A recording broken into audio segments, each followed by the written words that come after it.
I see this all the time in high-functioning people in midlife, and it can often explain a lot of symptoms people blame on aging. If you're a high-functioning person in midlife and you're doing everything right, eating well, exercising, optimizing your sleep, but you still feel like you're running on 70% capacity, you need to hear this. I'm going to share with you how low vitamin D shows up, including why it is especially important to address low levels in midlife and how to approach supplementation. But first, really quickly, if you're new here, my name is Mikkel. I'm a physician and coach, and I'm focused on helping people in midlife, high-functioning people who want to thrive at work and at home. My whole channel is about longevity and vitality practices where I share the tools that you need to get the transformation you want.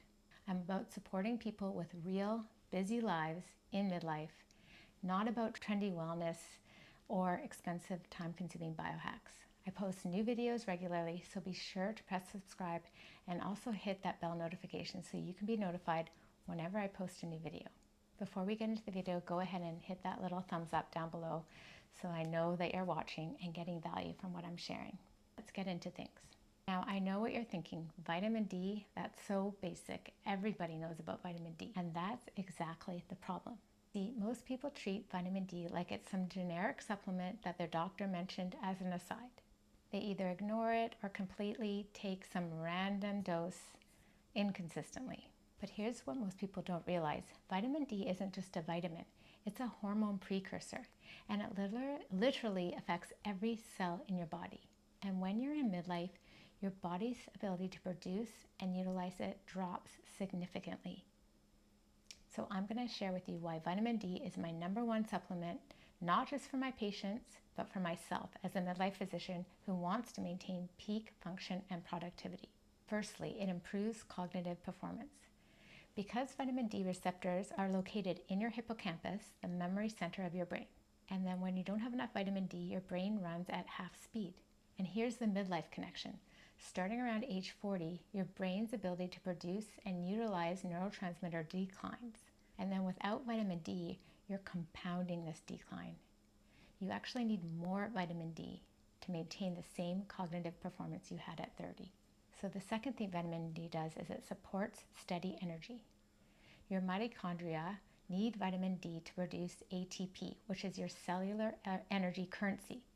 So if you don't have vitamin D, you don't have cellular energy. And here's what happens and changes in midlife. Your mitochondrial function declines significantly with age. Your ATP production drops about 7-8% per decade. So you're already producing less energy. And then low vitamin D on top of this, you're basically running your engine on 2 cylinders instead of 8. The third thing it does is it protects against infections. Every cold that goes around, you catch it. That's 2 weeks of productivity gone every single time. In your midlife, your thymus gland, which produces T cells to help prevent infection, shrinks. So your immune system is already weaker. Vitamin D is one of the most powerful immune modulators we have. It literally turns on antimicrobial peptides that kill viruses and bacteria. #4, vitamin D helps maintain muscle mass. So after age 40, you lose 3 to 8% of muscle mass per decade. This is called sarcopenia. And vitamin D receptors are in your muscle tissue, so they directly influence protein synthesis and muscle fiber regeneration.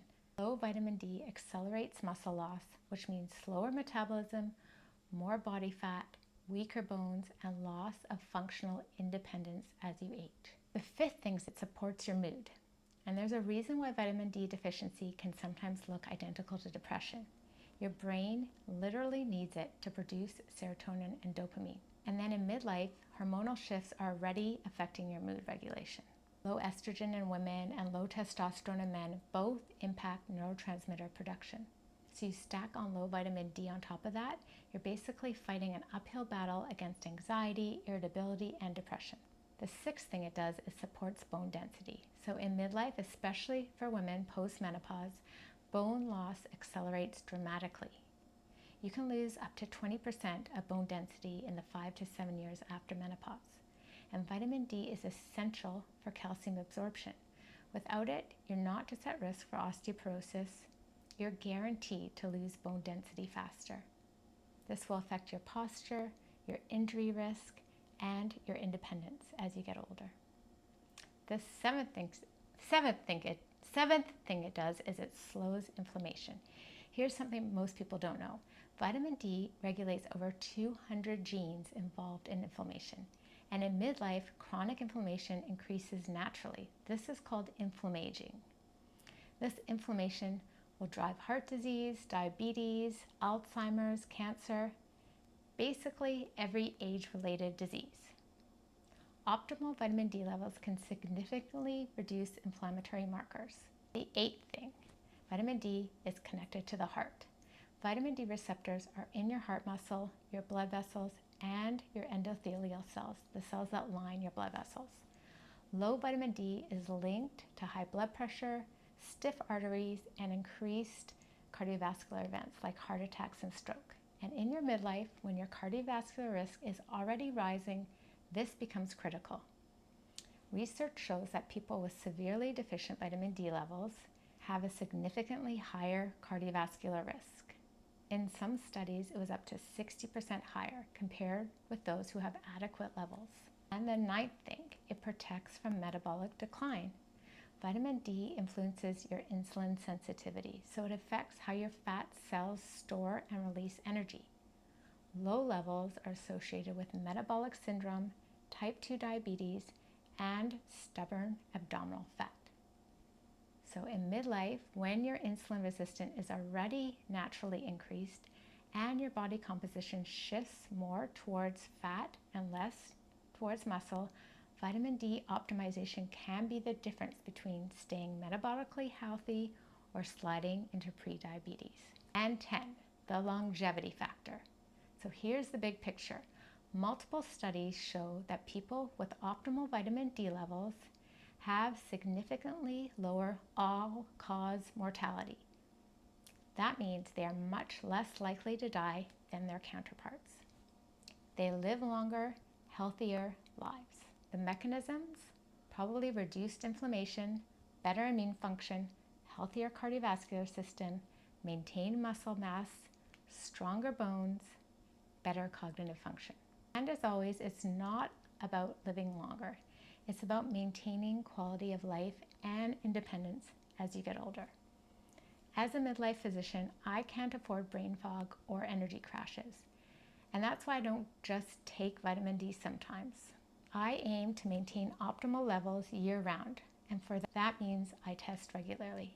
Because guessing with vitamin D is like driving with your eyes closed. So if you're a high-functioning person in midlife and you want to maintain your edge, your mental clarity, your energy, your longevity, and your health span, stop treating vitamin D like an afterthought. Get your levels tested, optimize them, and maintain them. After you start, retest 8 to 12 weeks later. Your body will need time to adjust and build levels, because the difference between operating at 70% and 100% often comes down to the fundamentals we overlook. When was the last time you actually checked your vitamin D levels? Drop a comment below.